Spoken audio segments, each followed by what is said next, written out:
On their wedding day, he hit her in front of all the guests. But you won't believe what she did next.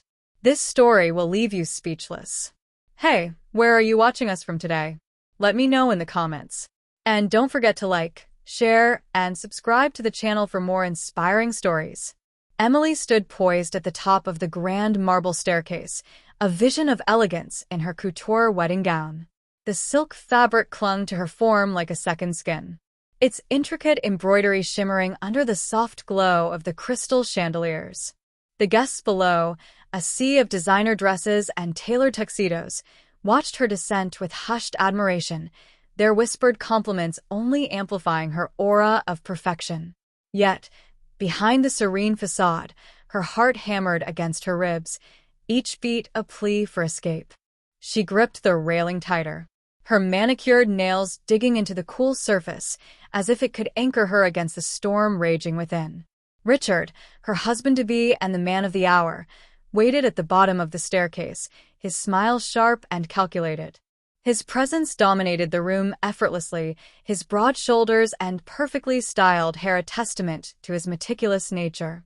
As he extended his hand to her, Emily caught the briefest flicker of impatience in his dark eyes. It was a look she had come to recognize all too well, a silent reminder of his expectations and her obligations. Taking a steadying breath, she placed her trembling hand in his, their union greeted by a round of applause from the assembled elite. The ballroom was a spectacle of opulence, each detail curated to perfection. Golden candelabras lined the tables, their flickering flames reflecting off the ornate mirrors that adorned the walls. A string quartet played a delicate symphony in the corner, their music weaving through the low hum of conversation. Waiters moved seamlessly between the guests, balancing trays of champagne, flutes, and hors d'oeuvres as though performing a choreographed dance. Emily's best friend, Claire, stood near the edge of the crowd, her expression a blend of worry and forced cheer. She raised her glass in a subtle toast, a gesture that Emily returned with a faint smile before averting her gaze. The evening progressed with rehearsed precision, Richard steering Emily from one conversation to the next like a prized possession. His grip on her waist was firm, possessive, a physical boundary that discouraged any deviation from his carefully laid plans. "Smile," he whispered through gritted teeth as they paused for yet another photo, his breath warm against her ear. She obeyed, her lips curving into a practiced expression of happiness that belied the growing knot of dread in her stomach. Claire found her opportunity to intervene during a brief lull in the festivities. "Emily," she began softly, her voice a lifeline in the suffocating atmosphere. "Can we talk for a moment?" Richard's gaze darted between them, his jaw tightening, but he relented with a curt nod. Emily allowed herself to be led to a quiet corner, where Claire's concerns spilled over in hushed tones. "You don't have to go through with this," she pleaded, her hands clutching Emily's as though she could transfer her strength. "There's still time to leave." Emily shook her head, her eyes darting back to Richard, who stood across the room, his piercing stare locked on them.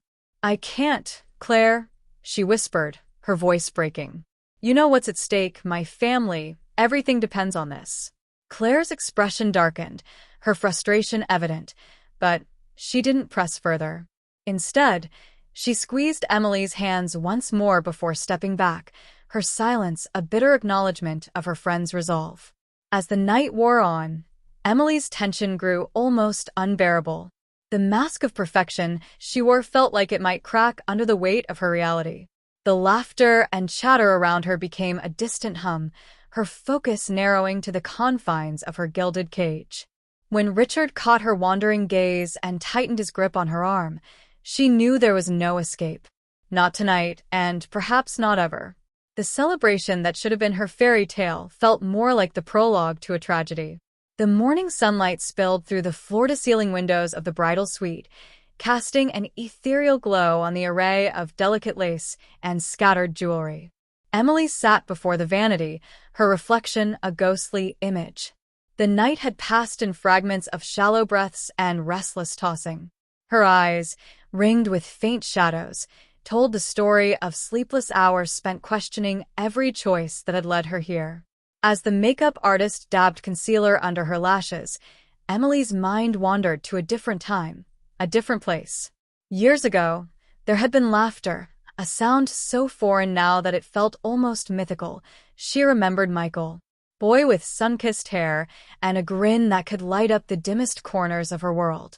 They had spent summers chasing dreams under endless skies, their love unburdened by the weight of society's expectations. But that was before Richard, before the promises of wealth and power had consumed her family and trapped her in a web of gilded chains. Her reverie was interrupted by the sharp knock of Victoria, Richard's mother, who entered with an air of unassailable authority. "Emily," she began. Her tone clipped. "You'll need to keep your emotions in check today. This family does not tolerate weakness." Victoria's presence filled the room like a storm cloud, her critical gaze sweeping over Emily's figure as though inspecting merchandise. "You have a role to play, my dear. Make sure you don't embarrass us." Emily swallowed the lump in her throat, nodding silently. Her voice had been stolen long ago, replaced by acquiescence. Victoria's words lingered long after she left, a haunting reminder of the stakes at play. It was not just her life tethered to Richard's, but her family's survival. The debts her father had amassed, the social standing they clung to, all of it was contingent on her obedience.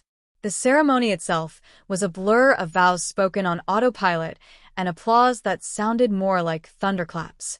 As the couple exited the chapel, a gust of wind lifted Emily's veil, sending it fluttering like a desperate bird. Richard caught it midair, his smile a flash of teeth as he placed it back over her face. "Perfect," he murmured, though his grip on her wrist betrayed the cold calculation behind his charm. Claire was waiting outside the reception hall, her expression a careful balance of joy and concern. "You look stunning," she said softly, though her eyes searched Emily's for any sign of hope. Emily smiled faintly, the corners of her lips trembling as she nodded. It was the kind of smile Claire had come to recognize, one that spoke of survival rather than happiness. As the night deepened, the weight of her choices grew heavier. The sound of Michael's name, spoken by an unwitting guest, shattered the delicate veneer of control she had managed to maintain. Richard's reaction was immediate, a flash of fury that turned his eyes to steel. "Who?" he demanded, his voice low but laced with menace.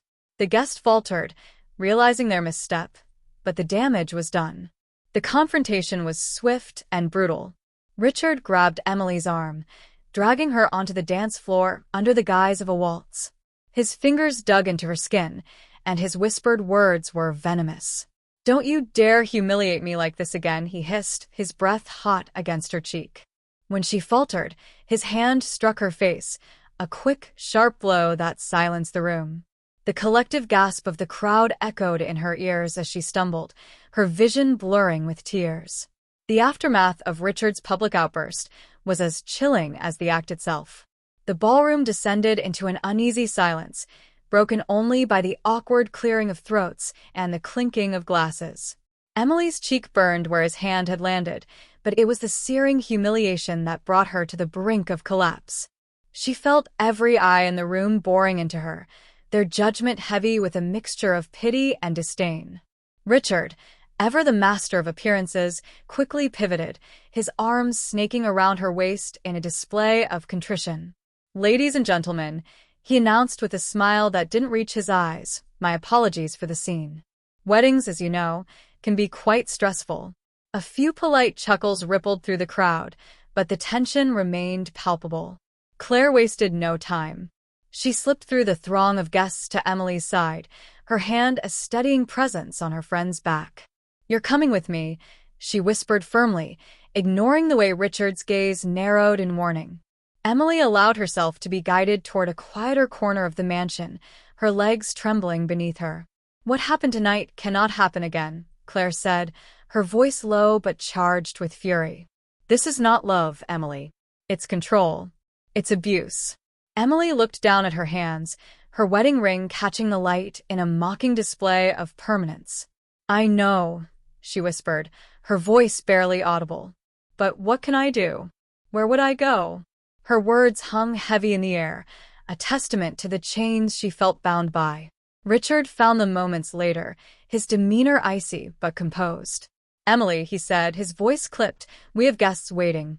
His gaze shifted to Claire, his expression hardening. "Thank you for keeping her company, but she belongs with me." Emily hesitated, her heart pounding as she glanced between them. Claire opened her mouth to argue, but Emily shook her head subtly, pleading silently for her to let it go. The rest of the evening passed in a haze of forced smiles and hollow congratulations. As the last guests trickled out, Richard turned to Emily, his expression unreadable. "We'll discuss tonight later," he said, his tone a quiet threat.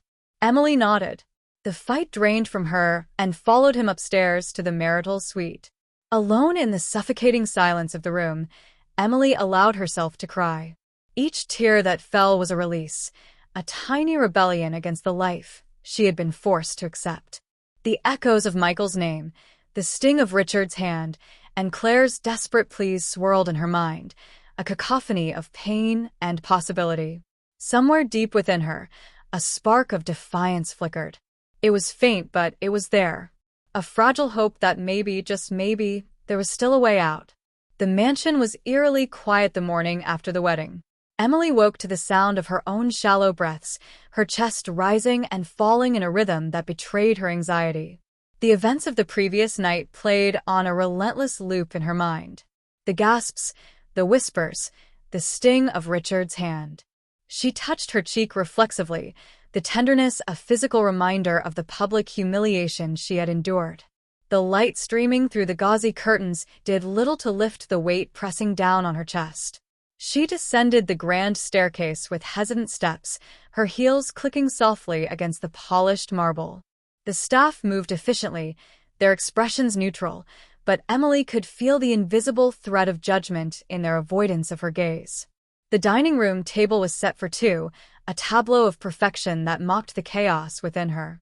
Richard sat at the head of the table, his posture relaxed as he sipped his coffee and scanned the morning paper.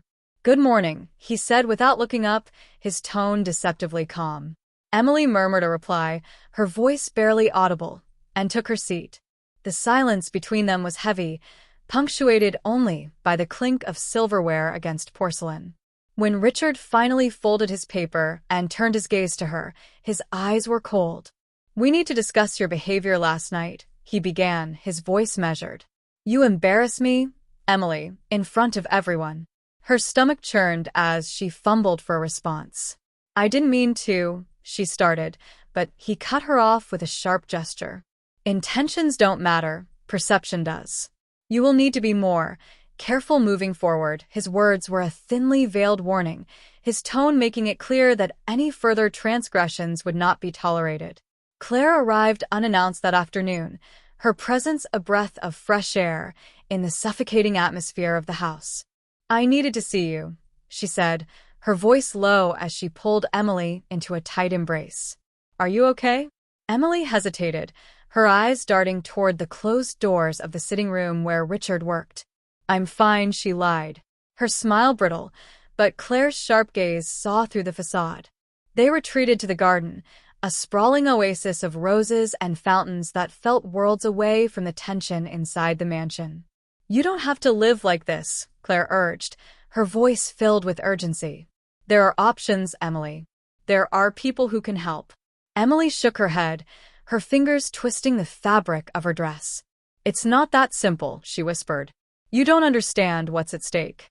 Claire's frustration was palpable, but she softened her tone. "I understand more than you think," she said, placing a hand on Emily's arm. "I know you're scared, but you have to think about your future, about what you deserve." The words struck a chord deep within Emily, though she wasn't ready to admit it. Not yet. Later that evening, as Emily prepared for bed, a knock at the door startled her. She opened it to find Michael, the young waiter from the wedding, standing in the hallway with a tray of tea.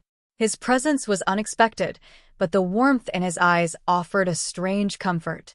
"I thought you might need this," he said simply, his voice gentle. Emily accepted the tray with a nod, her fingers brushing against his briefly. The fleeting contact sent a spark through her, a reminder of the kindness she had almost forgotten existed. The following days brought a fragile routine to Emily's life. She moved through the mansion like a shadow, her interactions with Richard limited to polite exchanges that barely masked the tension simmering beneath the surface. Claire's visits became more frequent, each one a lifeline that kept Emily tethered to a semblance of hope. But it was Michael's quiet presence that began to stir something deeper within her. He appeared in small moments, offering a cup of tea, holding open a door, or simply catching her gaze with a look of understanding. His kindness was understated but consistent, a stark contrast to the oppressive force of Richard's control. Emily found herself looking forward to these brief encounters, even as guilt gnawed at the edges of her conscience. She reminded herself that Michael was just a servant, his role confined to the periphery of her life. Yet, the way he looked at her, like she was a person, not a possession, ignited a flicker of longing she hadn't felt in years. Richard, ever observant, began to notice the subtle shifts in Emily's demeanor. His possessiveness grew sharper, his temper more volatile. One evening, after a dinner party with his business associates, he cornered her in the library. "I've seen the way you look at him," he snarled, his hand gripping her arm painfully. "Don't think I haven't noticed." Emily's heart raced as she tried to defuse the situation. "You're imagining things," she said, her voice trembling. But the accusation had planted a seed of doubt in Richard's mind, and she knew it was only a matter of time before his paranoia escalated. Claire, sensing the danger, confronted Emily during one of their secret meetings in the garden. "You can't stay here," she insisted, her voice firm. "Richard is becoming more unpredictable. It's not safe." Emily hesitated, torn between fear and the faint glimmer of courage Claire had been nurturing within her. "I can't just leave," she said, her voice barely above a whisper. "What if he finds me? What if? What if you don't survive this?" Claire interrupted, her words cutting through Emily's protests like a knife. "You deserve better, Emily. You have to believe that." Michael overheard part of their conversation that day, his expression unreadable as he passed by with a tray of drinks. That evening, he left a note tucked under Emily's door. "If you ever need help, I'm here." The note became a secret Emily guarded fiercely, its presence both a source of comfort and a reminder of her growing desperation. Days turned into weeks, each one marked by Richard's increasing control and Emily's quiet defiance. She began to notice the cracks in his facade, the moments of vulnerability that hinted at the insecurities driving his cruelty. But these glimpses did little to soften her fear. If anything, they made him more dangerous one afternoon. While organizing the books in the library, Emily stumbled upon a journal tucked behind a row of dusty tomes. The handwriting was unmistakable. Richard's curiosity and dread warred within her as she opened it, her eyes scanning the pages filled with meticulous notes about his business dealings and personal grievances. Among them, she found entries detailing his suspicions about her loyalty and his plans to tighten his grip on her life. The discovery left her shaken, but it also steeled her resolve. For the first time, she felt the stirrings of a plan forming in the back of her mind, a way to break free from the gilded cage that had become her prison. She shared her findings with Claire, whose determination only grew stronger. "This is your chance," Claire urged. "You have to act before it's too late." Michael's role in her escape plan began to take shape, his quiet courage and resourcefulness proving invaluable. He revealed his own backstory, a history of hardship and resilience that resonated deeply with Emily. "I know what it's like to feel trapped," he admitted one evening, his voice soft but firm. "But there's always a way out. You just have to trust yourself." As the pieces of the plan fell into place, Emily felt the weight of her fear begin to lift, replaced by a fragile but growing sense of hope. She knew the risks were immense, but for the first time in years, she dared to dream of a future where she could reclaim her life. The night Emily had dreaded arrived faster than she had anticipated. The mansion was alive with activity as Richard hosted another grand gathering, a parade of opulence designed to reinforce his status among the elite. The chandeliers blazed with light, their brilliance matched only by the glittering jewels worn by the guests. But beneath the surface, the tension was palpable. Emily moved through the throng like a ghost. Her smile practiced but hollow, her mind racing with the plan that had taken weeks to orchestrate.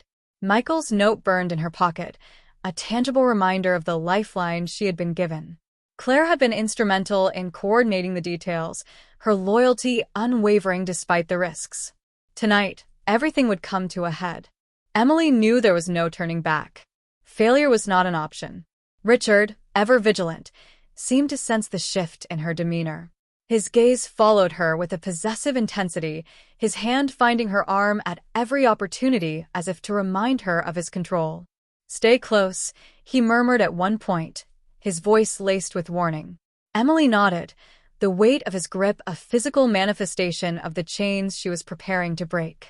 As the evening wore on, Emily's resolve was tested. The room felt suffocating, the laughter and chatter blending into a cacophony that threatened to drown her. When Michael appeared at her side with a tray of champagne flutes, his expression calm but his eyes speaking volumes, she felt a surge of courage. "It's time," he whispered, so quietly that only she could hear. Her heart pounded in response, but she gave the barest nod of acknowledgement. The first phase of the plan was simple: distraction. Claire, dressed in an emerald gown that turned heads, positioned herself near the center of the room and engaged a group of guests in an animated discussion. Her laughter rang out, drawing attention like a beacon. Meanwhile, Michael slipped away, his movements unnoticed amid the chaos. Emily followed a few moments later, her steps measured but purposeful. The corridors of the mansion were a maze of opulence, their grandeur a stark contrast to the fear clawing at her chest. Michael waited near the back entrance, his expression a mixture of determination and concern. "Are you ready?" he asked, his voice steady. Emily hesitated for the briefest of moments, her mind flashing to the life she was leaving behind. Then she nodded, her jaw set. "Yes." They slipped out into the cool night air, the silence a stark contrast to the revelry inside. Claire had ensured the security cameras would be temporarily disabled, a calculated risk that gave them precious minutes to escape. As they made their way to the edge of the property, Emily felt the weight of her decision settle over her. This was the point of no return. The freedom Emily felt as they crossed the threshold of the mansion's grounds was fleeting. No sooner had they reached the main road than the sound of raised voices carried through the night air. Richard had discovered her absence, and the realization struck her like a physical blow.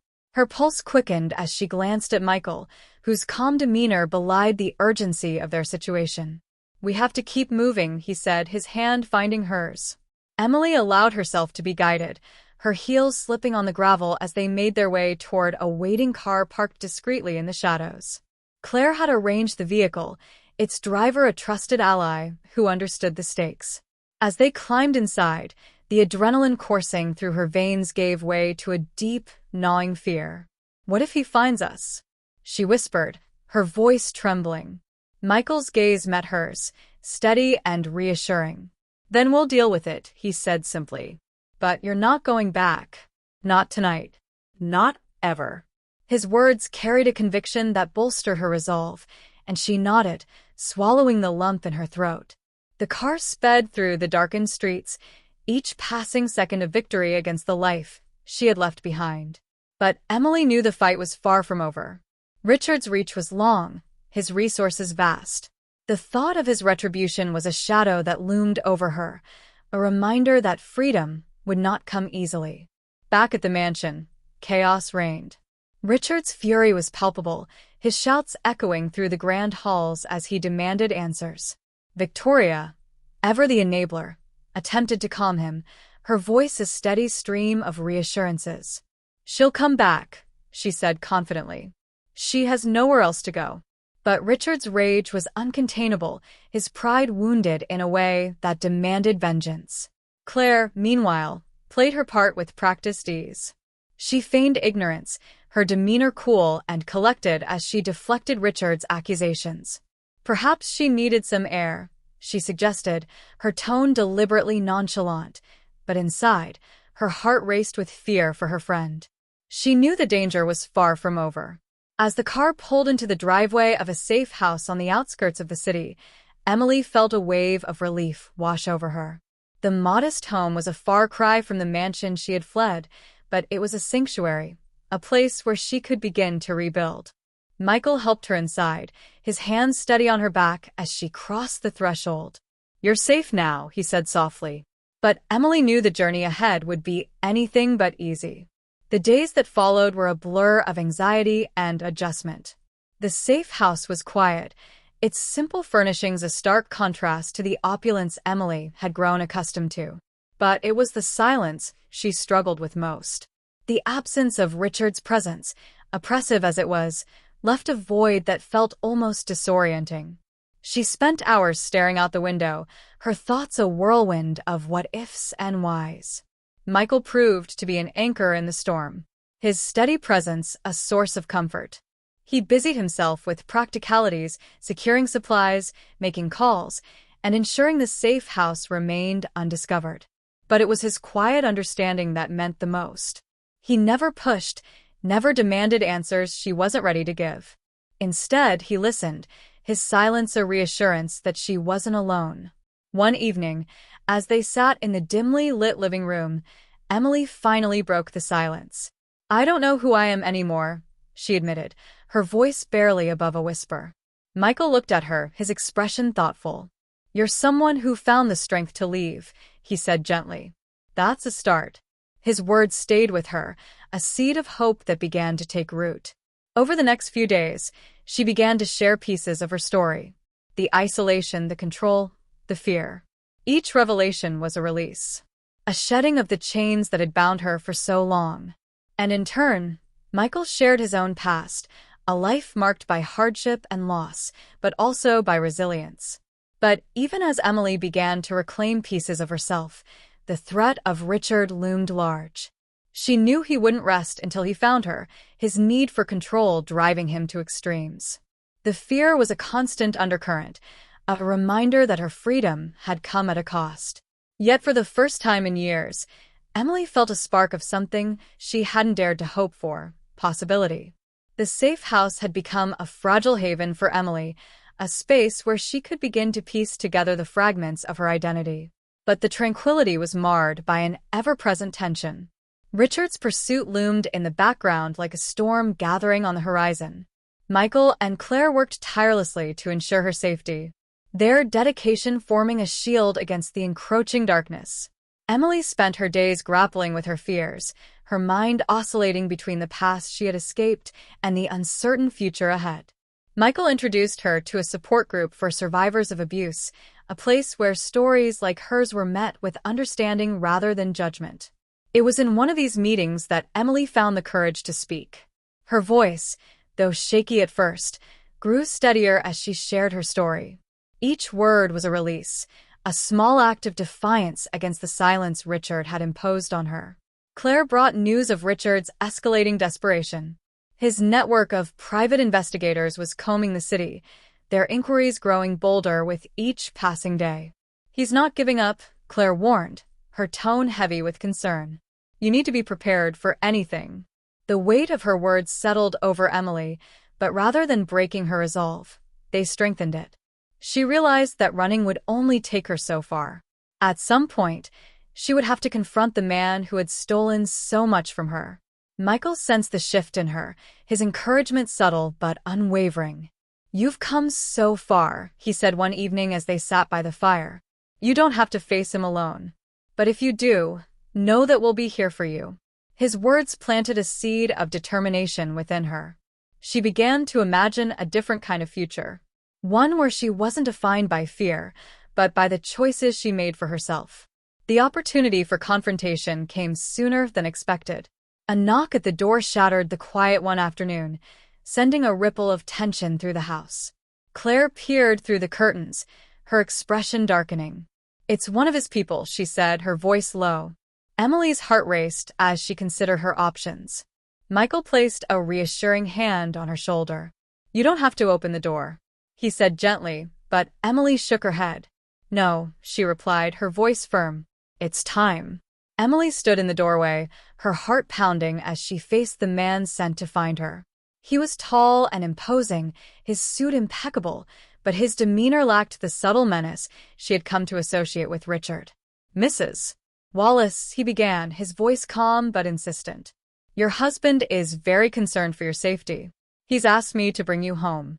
The words were a carefully crafted lie, one designed to appeal to the image of a loving spouse. But Emily saw through the facade. "Tell Richard I'm not coming back," she said, her voice steady despite the fear coursing through her veins. The man hesitated, clearly unprepared for her defiance. "Mrs. Wallace," he said again, his tone firmer, "it would be in your best interest to reconsider." Michael stepped into view then, his presence a silent declaration of support. "She's made her decision," he said, his voice calm but resolute. The man's gaze flicked between them, his frustration evident. "This isn't over," he warned before turning and walking away. The door closed with a heavy thud, and Emily exhaled shakily, her legs trembling beneath her. But for the first time, she felt a flicker of empowerment. She had stood her ground. The confrontation set off a chain reaction. Richard, enraged by her defiance, began to escalate his efforts. Legal threats arrived in the form of letters, each one more aggressive than the last. But Emily, fortified by the support of Claire and Michael, refused to waver. She consulted with lawyers and advocates, building a case to protect herself should Richard attempt to drag her into court. The final showdown came in the form of an unexpected encounter. Emily had ventured into the city for a meeting with her legal team when she saw him. Richard stood across the street, his sharp suit and calculated smile as unnerving as ever. Their eyes met, and for a moment, the world seemed to pause. Then he began to cross the street toward her. Every instinct screamed at Emily to run, but she held her ground. As he approached, his expression shifted from confidence to something darker. "Emily," he said, his tone deceptively soft. "We need to talk." She met his gaze, her voice steady as she replied, "There's nothing left to say, Richard. This is over." His anger flared, his voice rising as he stepped closer. But before he could say more, Michael appeared at her side, his presence a silent warning. The confrontation drew the attention of passers-by, their curious gaze as a reminder that Richard's power was limited in public. Realizing he was outnumbered and outmaneuvered, Richard finally retreated, his parting words laced with venom. "You'll regret this." The days following the confrontation marked the beginning of a new chapter for Emily. The legal battle was grueling, but with the help of her team, she secured a restraining order against Richard. The victory was bittersweet, a reminder of the lengths she had been forced to go to protect herself, but it was also a testament to her strength and resilience. Emily threw herself into rebuilding her life. She enrolled in a design course, rediscovering the passion that had once brought her joy. The act of creating something beautiful out of chaos felt symbolic, a reflection of her own journey. Michael remained a constant presence, his friendship a steadying force as she navigated her new reality. Claire, too, was ever by her side, her unwavering support or reminder that true friendship could withstand even the darkest of times. As the weeks turned into months, Emily began to see the fruits of her labor. Her designs caught the attention of local businesses, and she was soon offered her first freelance project. The sense of accomplishment was exhilarating, a validation of her decision to reclaim her life. For the first time in years, Emily felt a sense of purpose that wasn't tied to anyone else's expectations. One evening, as she sat in her small but cozy apartment, Emily reflected on how far she had come. The scars of her past were still there, but they no longer defined her. She was learning to embrace her imperfections, to see them as proof of her survival. And while the road ahead was still uncertain, she faced it with a newfound strength. The chapter closed with Emily standing on the balcony, the city lights stretching out before her like a promise. She took a deep breath, the cool night air filling her lungs. In that moment, she felt truly free, not just from Richard, but from the fear that had once ruled her life. Her story was far from over, but it was finally hers to write. Thank you for listening until the end. What did you think of this story? If you can, leave your feedback in the comments. It helps me improve and motivates me to keep sharing stories. Don't forget to subscribe to the channel, give it a like, and activate the notification bell. I'm sure the next video that pops up on your screen will also touch your heart. A big kiss, and see you in the next story.